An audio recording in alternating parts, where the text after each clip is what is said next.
Behold, the Hercules, the shadow of death.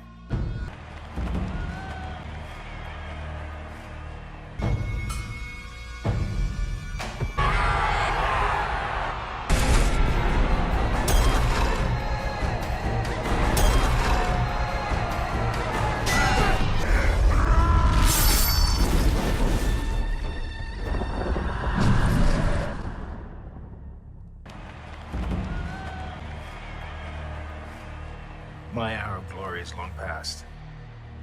Yours stands before you.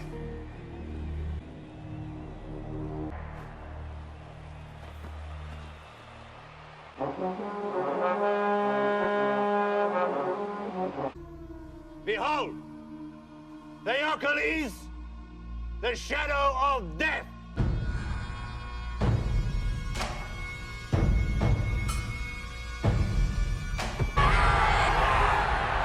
Begin!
You